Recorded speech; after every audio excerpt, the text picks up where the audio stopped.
Hi welcome to Shiva studios. నేను మీ Shiva Chowdary. So Johnny మాస్టర్ని arrest చేయడం జరిగింది. సో ఆయనకు అసలు ఏ జైలుకి తీసుకెళ్లడం జరిగింది, అసలు ఏమన్నారు పోలీసులు, అసలు ఏమేమి శిక్షలు పడబోతున్నాయి, అసలు జైల్లో ఎట్లా ఉండబోతున్నాడు, అసలు ఎట్లా ఉంటున్నాడు అని తెలుసుకోవడానికి మనతో పాటు అనలిస్ట్ విజ్ఞాన్ గారు ఉన్నారు. నమస్కారం సార్. నమస్తే. ఎలా ఉన్నారు? ఫైన్. సో జానీ గారిని అరెస్ట్ చేయడం జరిగింది నిన్న. అసలు ఎక్కడికి తీసుకెళ్లారు, అసలు జైల్లో ఉన్నాడా, అసలు ఆయన పరిస్థితి ఎలా ఉంది, దాని గురించి ఏమైనా చెప్పండి. యాక్చువల్గా ఆయన ఎలా పట్టుకున్నారో నుంచి వస్తే వీళ్ళ ఆవిడకి తెలుసు ఎక్కడెక్కడికి వెళ్తున్నాడని, మిగతా వాళ్ళు ఎవరికి తెలియదు. Airport to airport, airport to airport తిరుగుతున్నాడు. ఓకే, ఎయిర్పోర్ట్లోనే అప్ అండ్ డౌన్. ఇంకా ఇప్పుడు ఢిల్లీ ఫ్లైట్ ఎక్కావా, ముంబైలో దిగావా, మళ్ళీ ముంబైలో గోవా ఫ్లైట్ ఎక్కి గోవా, మళ్ళీ అక్కడ తిరుపతి ఫ్లైట్ ఎక్కితే తిరుపతి, నాసిక్ వస్తే అంటే ఏ ఎయిర్పోర్ట్ వస్తే ఆ ఎయిర్పోర్ట్ టైంకి ఎయిర్పోర్ట్ టు ఎయిర్పోర్ట్ తిరగడం, ఎయిర్పోర్ట్ హోటల్లోనే బస చేయడం, ఫ్రెష్ అప్ అవ్వడం, ఓకే ఇలా తిరుగుతున్నాడు. ఈలోపు టాస్క్ ఏంటంటే సినీ పెద్దలు వీళ్ళకి సంబంధించిన వాళ్ళు ఎవరన్నా కలిసి ఆ పిల్లని కలిసి కాంప్రమైజ్ చేయాలి. ఆ పిల్ల కాంప్రమైజ్ అయ్యి కేసు వెనక్కి తీసుకోవాలి. ఓకే, అది వారం రోజులన్నా పడుతుందేమో అని జస్ట్ మైండ్లో ఉండి ఈ గ్యాప్లో ఇటు అటు అటు ఇటు అంటే ఎక్కడన్నా బస చేసే అవకాశం లేదు. వీళ్ళకేమో సిగ్నల్ ఢిల్లీలో ఉన్నాడా అంటే అరే ఢిల్లీలో ఉన్నాడు అంటారు అనుకునే లోపే లేదు సార్ సిగ్నల్ ముంబైలో వస్తుంది. కాసేపు స్విచ్ ఆఫ్, కాసేపు ఢిల్లీ, కాసేపు స్విచ్ ఆఫ్, కాసేపు ముంబై. అంటే ఏంటి, మనం ఫ్లైట్ జర్నీలో ఉన్నప్పుడు స్విచ్ ఆఫ్, తర్వాత ఇంకేదో సిటీ, అక్కడే హాల్ట్, మళ్ళీ అక్కడ నుంచి మాయం. వీళ్ళ ఆవిడకి తెలిసే అవకాశం ఉంటుంది అని తెలిసింది. యాక్చువల్గా ఈయన బెంగళూరులో ఉన్నప్పుడు వీళ్ళకి ఆ సమాచారం వచ్చింది. కానీ బెంగళూరులోనే ఉంటాడా, బెంగళూరు నుంచి ఎక్కడికి వెళ్తాడు, ఓకే, అది తెలిస్తే ఈ లోపు మనం అరెస్ట్ చేయొచ్చు. మరి ఎలా, వీళ్ళ ఆవిడని పిలుద్దాం.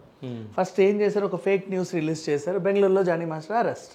ఓకే, తర్వాత ఆయన ఫోన్ ఎప్పుడైతే స్విచ్ ఆఫ్ వస్తుందో అప్పుడు పెట్టారు.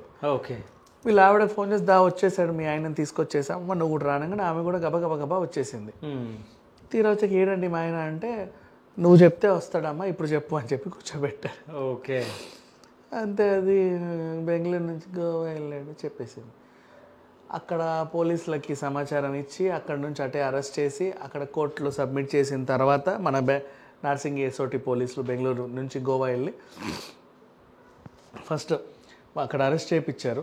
తర్వాత ఇక్కడ నుంచి వాళ్ళకి వెళ్ళి అటు నుంచి ఈయనని తీసుకురావడం, రహస్య ప్రదేశంలో ఉంచి అసలు ఏం జరిగింది ఏంటో చెప్పండి. ఏం లేదండి నా మీద కుట్ర పన్నింది ఆ పిల్లలా ఆ పిల్లిలా అని ఏదో చెప్పుకొచ్చాడు.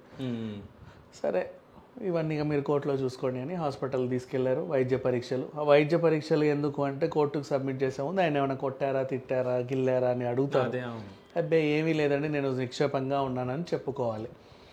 ఆ తర్వాత ఇప్పుడు రిమాండ్, చెర్లపల్లి జైలుకి రిమాండ్కి తరలించారు. ఫస్ట్ డే వీళ్ళు రిమాండ్కి వెళ్ళినప్పుడు ఈయనను ఎక్కడ పెట్టారు అంటే ఫస్ట్ ఒక మెయిన్ హాల్ ఉంటుంది, ఆ రోజు వచ్చిన ఖైదీలందరూ అందులో ఉంటారు. తర్వాత ఈరోజు ఏంటి ఫ్రైడే, రేపు శనివారం రోజు మార్నింగ్ ఏం చేస్తారంటే ఆయన్ని పొద్దున్నే పోలీసులు అందరూ పిలిచేసి ఈ కొత్తగా వచ్చిన వాళ్ళందరినీ సమావేశపరుస్తారు. ఈయన్ని అడిగి ఏం చేసావు ఏం చేసావు ఏం చేసావు ఏం చేసావు, ఇలా ఇలా చేశాను ఇలా ఇలా నా మీద అభియోగం మోపబడింది. సరే ఓకే పని చేయి, గతంలో ఇంతకుముందు ఎప్పుడన్నా జైలుకి వచ్చాడో లేదో పరిశీలించుకుంటారు. అంటే వరుస నేరస్తుడా లేకపోతే లేదు, వచ్చానండి గతంలో ఆల్రెడీ నా మీద పలానా కేసు అయింది, 2015లో ఒక కేసు అయితే 2019లో జైలు శిక్ష పడింది, 6 నెలల జైలు శిక్ష పడింది. అది పరిగణనలో పోయిన సీరియల్ క్రైమ్ చేసే అతను క్రిమినలా లేకపోతే ఫ్రెషరా అనే ఒక విషయం చూసుకుంటారు. నెక్స్ట్ నేను జానీ మాస్టర్ని ఈ క్రాఫ్ ఇలా ఉండాలి ఈ క్రాఫ్ ఇలా ఉండాలి ఇలా ఇలా అనాలంటే కుదరదు. అక్కడ తల గొరిగేవాడు ఉంటాడు, నున్నగా గొరిగేస్తాడు. అందరికీ ఒకటే రూల్ యాక్చువల్గా. నెక్స్ట్ అక్కడి నుంచి ఆయన్ని తీసుకెళ్ళి ఏ బెరాక్ ఇవ్వాలి వీళ్ళకని చూసుకుంటారు. ఇలాంటి వాళ్ళు ఎక్కడ ఉంటారు ఇప్పుడు ఈయనని ఎక్కడ అంటే ఆర్థిక నేరస్తులు అండ్ నెక్స్ట్ 420 చీటింగ్ కేసులలో అరెస్ట్ అయ్యే వాళ్ళు ఉంటారు కదా, చిట్టీలు ఎత్తేయడం బోర్డు తిప్పేయడం ఉద్యోగాలు ఇస్తాం మోసం ఇట్లాంటి వాళ్ళ మధ్యలో ఈయనని కూడా ప్రజెంట్ పెడతారు. ఓకే, అంటే అభియోగం మోయబడింది. వీళ్ళు సెలబ్రిటీస్ కదా, అంటే వీళ్ళకి సపరేట్ గా వేరేది ఉంటుంది కదా. అట్లా ఈయన సెలబ్రిటీ ఇక్కడ అక్కడ కాదు. ఓకే, అర్థమైందా, అక్కడ జైల్లో కూడా కొన్ని ఉంటాయి కదా సెలబ్రిటీస్ కి రాజకీయంగా అంటే లైక్ సీఎంలు ఆ స్థాయి వాళ్ళకు ఉంటాయి కానీ ఎవరికి పడితే వాడికి ఉండవు. ఓకే, ఈయన ఒక అభియోగం మోయబడిన రేపిస్ట్. ఓకే, అవునా, ఈ రేపిస్ట్ అనే విషయం పక్కన పెడితే రేపు చేసినా చేయకపోయినా ఇంకొన్ని నేరాల్లో అయితే నిందితుడే. ఏంటది, ఆ పాపని 14-16 ఏళ్ళప్పుడే నువ్వు అసిస్టెంట్ కొరియోగ్రాఫర్గా జాబ్లో పెట్టుకున్నావు. చైల్డ్ లేబర్ కిందికి వస్తుంది. నువ్వు మైనర్ని జీతానికి పనిలో పెట్టుకోవడానికి లేదు. నువ్వు కంటెస్టెంట్గా అవకాశం ఇచ్చి ఆమెను ఏదో లేపు, లేదా సినిమా ఆఫర్ ఇచ్చి ఇంకేమన్నా చెయ్యి, అవకాశాలు కల్పించు, అట్లా ఆమెను ఇంకేమన్నా చెయ్యి, కానీ నీ కింద జీతానికి పనిలో పెట్టుకోవడానికి లేదు. నెక్స్ట్, ఆరోపించినటువంటి విధంగా నన్ను ముంబైకి, ఢిల్లీకి, అక్కడిక్కడికి తీసుకెళ్ళి పలుమార్లు నా మీద దాడి చేశాడు. మైనర్ బాలికని ఇలా వేరే వేరే ఊర్లలోకి తీసుకెళ్ళి హోటల్ రూమ్లో ఉంచడం, నువ్వు ఏ ఉద్దేశ ప్రకారంగా తీసుకెళ్ళావో మనకు అనవసరం, కానీ అక్రమ రవాణా కిందికి వస్తుంది. Okay, done. నెక్స్ట్, మతం మార్చుకుంటే పెళ్లి చేసుకుంటా, మతం మార్పించి పెళ్లి చేసుకుంటా అనేది లవ్ జిహాద్ కిందికి వస్తుంది. ఇట్లా బోల్డ్ అన్నీ ఉన్నాయి ఈయన మీద మోపాలి అంటే. అండ్ మైనర్ బాలికని అలా చేశాడు కాబట్టి ఫోక్సో, ఇట్లాంటి కేసుల మీద పెట్టిన వాళ్ళని వీళ్ళు సెలబ్రిటీలు అయినా సరే ఏమీ అనరు. అంటే వాళ్ళకి ఇవ్వాల్సిన తాయిలాలు అక్కడ ఉంటాయి రెడీగా. బట్ ప్రజెంట్ అయితే రిమాండ్ ఖైదీ కాబట్టి ఈ 14 రోజులు ఓ ప్రముఖుడు, న్యూస్లో వచ్చే ప్రముఖుడు లాగా చూసి ఈ ఆర్థిక నేరస్తులు వాళ్ళు వీళ్ళు ఉంటారు కదా, వాళ్ళతో పాటు ఉంటారు. ఓ 9-8 మందితో ఈయన రూమ్ పంచుకోవాల్సి ఉంటుంది. ఈయనకంటూ ఒక బ్లాంకెట్ ఇచ్చారు, దాని మీద పరుచుకోవడానికి ఒక కాటన్ దుప్పటి ఇచ్చారు, ఒక ప్లేటు, ఒక గ్లాస్ ఇచ్చారనమాట. దానికి అంటే రేపు ఆయనకు అవసరపడితే ఏమైనా చేస్తాడు. దాంతోపాటు ఇంకో బిస్తర్ లాంటిది ఏదో ఇచ్చినట్టుగా ఓ వార్త. అవన్నీ పట్టుకొని నేను వెళ్ళాడు. ఓకే. సో బెల్ట్, ప్యాంటు జారుద్ది అంటే ఏదో నాడో గీడో కట్టుకోవాలి తప్ప నీకు అట్లాంటి ఫెసిలిటీస్ ఏమి ఇవ్వరు. ఇంకా మెడలో కానీ చేతిలో కానీ ఏవైనా ఉంటే అవన్నీ అక్కడే సమర్పించుకొని లోపలికి తీసుకెళ్లారు. పైగా లోపలికి వచ్చేటప్పుడు ఫుల్గా చెక్ చేశారు. పలానా సినిమా వాడు వచ్చాడు కదా, ఈయన ఏమైనా సంబంధం లేనివి ఏమైనా తెచ్చుకున్నాడా ఎక్కడైనా పెట్టి అని చెప్పేసి ఫుల్గా ఆయన బట్టలన్నీ ఊడదీసి A to Z చెక్ చేసిన తర్వాత మళ్ళీ ఆయన బట్టలు ఆయనకి చేయించుకొని ఇప్పుడు వెళ్ళొచ్చు మీరు లోపలికి అన్నారు. ఓవరాల్ ఈయనకు జరిగింది ఇది చెర్లపల్లి జైల్లో జానీ మాస్టర్. ఓకే. ఈ 14 రోజులు పెట్టారు కదా, ఇప్పుడు దీని తర్వాత ఏం జరగబోతుంది? అదే ఇప్పుడు మనం వీళ్ళు అనుకున్నట్టుగా ఏదో ఆ సెలబ్రిటీగా జైలుకి వెళ్ళాడు కదా, అక్కడ మంచి రాచమర్యాదలు ఉంటాయి, మొత్తం అసలు జీబు దిగినప్పటి నుంచి అక్కడ దాకా రెడ్ కార్పెట్ పంచుతారనేది ఏమి ఉండదు. ఇప్పుడు నేను చెప్పినట్టే జరిగింది అక్కడ. ఇంకా రేపటి నుంచి ఆయన్ని సాధారణ లాగానే పొద్దున మార్నింగ్ ఒక ఏదో టైంకి లేపి వీళ్ళందరినీ వాకింగ్లు చేపించారు.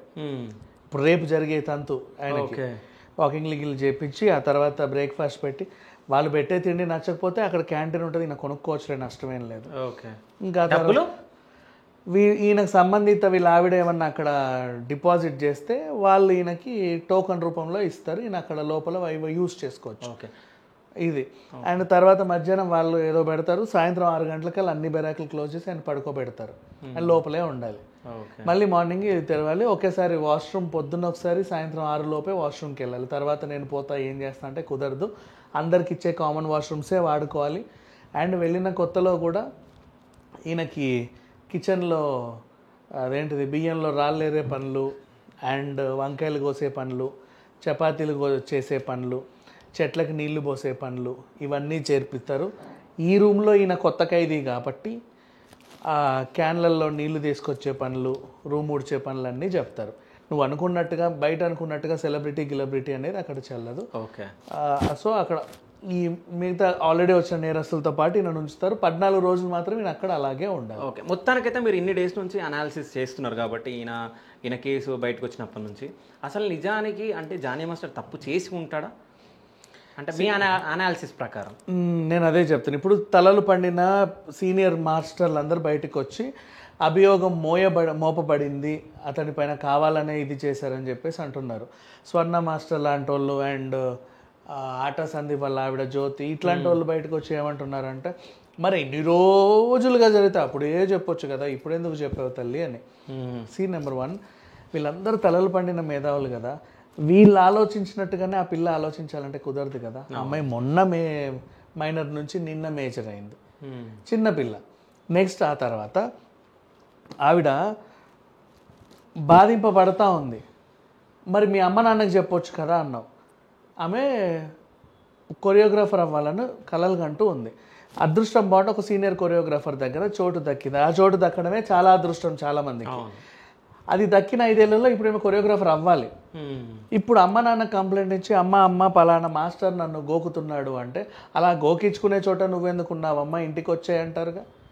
ఇంకా డాన్స్ లేదు ఏం లేదు, ఇంట్లో కూర్చోంటారు అంటారు. పైగా కూతుర్ని కాపాడుకోవాల్సిన బాధ్యత, పైగా కూతురి మానం మీద ఏదో అవుతుందంటే ఏ తల్లి ఊరుకోదు.